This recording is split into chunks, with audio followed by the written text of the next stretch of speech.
A lot of memories. There's a lot I don't know about baseball that I learned today, so that was pretty encouraging. And this is just one of my favorite museums ever.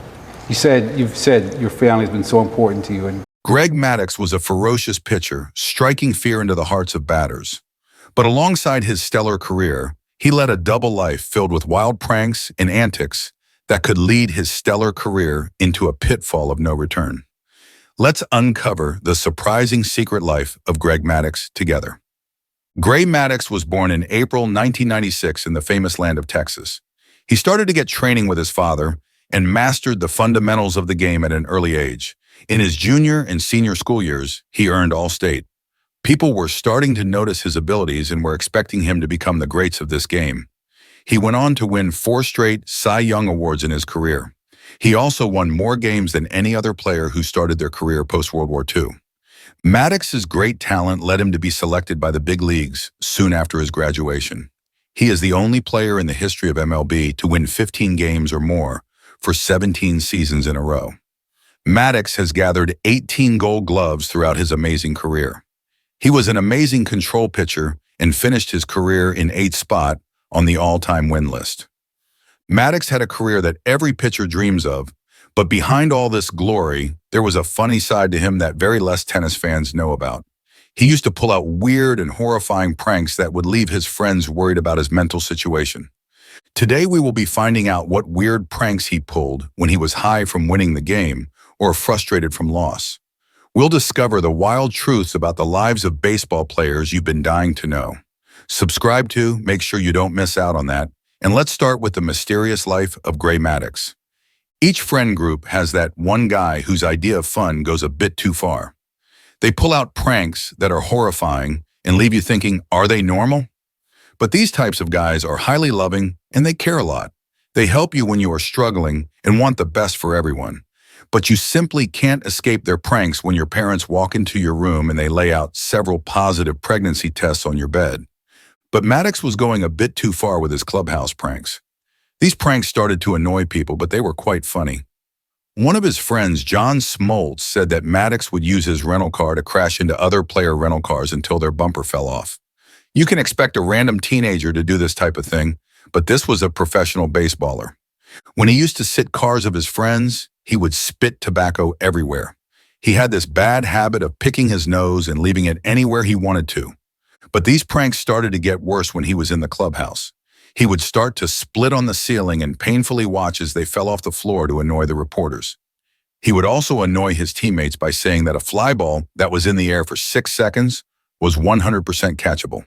This would start heated arguments between his teammates. His sense of humor would even envy a 10-year-old. He used to slide up to rookie players while they were showering. He would urinate on the kid's leg and would literally do anything to annoy everyone. He would not even let his teammates enjoy their food. He used to put weird things in the clubhouse chili so people would start to spit, and he would make fun of it. If you think that was weird, there is a story that he once took a shit on someone's cake. He had this bad habit of putting weird objects in the shoes of others to frustrate them. One of his teammates got a parcel from his fan. He wanted a photograph of Maddux signing the ball. But when he went to ask him for a picture, he dropped his pants and told him to take a picture of that. One of the weirdest things was when he was caught walking on the pitch with a full erection. You must think someone with this brain capacity must be a genius. But his teammates would often see him quiet and sitting alone at his locker solving a crossword puzzle. Despite his childish activities, he was one of the greatest in the sport of baseball. He learned baseball from his father, but he didn't expect that one day he would come on the list of all-time greats. At high school, he was a teammate with MLB pitcher Steve Chitrin, and they made sure their team won the state championship in 1983. The following year, he played American Legion Baseball and was named the organization's Graduate of the Year. In 1982, when they were analyzing the skills of his brother for selection, one of the scouts was amazed by the abilities of the young kid. Doug Mapson wrote that he would soon become the best player in the game. He got drafted in the second round of the draft in 1984. He made his debut for the Chicago Cubs in 1986, but that match got postponed due to low light. But when finally did get the chance to play his first game, Surely enough, he won it. 1987 was the year when he finally got the chance to play full season, but finished it with 6 wins and 14 losses. But this was only the start. The preceding year, he won 18 matches and lost 8. This helped him gain the momentum that took him to a streak of 17 straight seasons, with 15 or more wins making it the longest streak in MLB history. He established himself as one of the Cubs' great players by winning 19 games in 1989. He won 20 games in 1992 and was tied for the NL lead. His spectacular performance that year led him to win the Cy Young Award. He could have stayed at the club, but due to a dispute between his agent and club manager, he had to sign another deal with Atlanta Braves for $28 million for 5 years. Maddux made his debut on the 5th of April, 1993, for the Atlanta Braves. That season, he got 20 wins, led in the National League with a 2.36 ERA, and won his second straight Cy Young Award. Next season, he was in his prime. That season in 1994, he posted an ERA of 1.56, which is the second lowest in history. He had a batting average of .222, which was higher than his ERA. His hard work led him to win the National League and also the Cy Young Award that year. In the preceding year, again, he posted the third lowest ERA. He won the National League again that year, making it 3 titles in 4 years. That year's overall ERA in the tournament was 4.23, and he finished the season at only 1.63 ERA.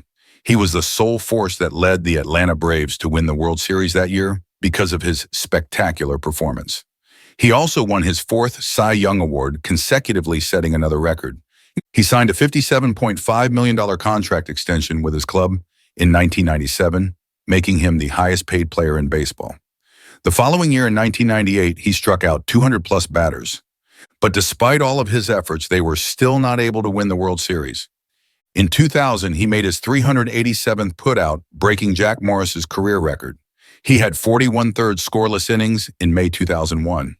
He pitched 72 1/3 consecutive innings without giving up a walk in the same year. He won the Gold Glove Award 13 years in a row and tied the career record with 16 gloves in the 2006 season. Then he went back to his previous club, but didn't stay long. In the later years, he kept changing clubs, but didn't stay for 1 or 2 seasons in a club. In November 2008, he won his 18th Gold Glove Award. He retired a month later with 355 wins and only 227 losses, a .610 winning percentage, which is the 8th best of all time. Following his achievements, he was inducted into the Hall of Fame in 2014. I am sure you want to hear more stories, but your favorite player. But they will be coming out soon, so make sure to subscribe so you don't miss out when it gets uploaded. In the meantime, let me know in the comments what other greats of baseball you want from me.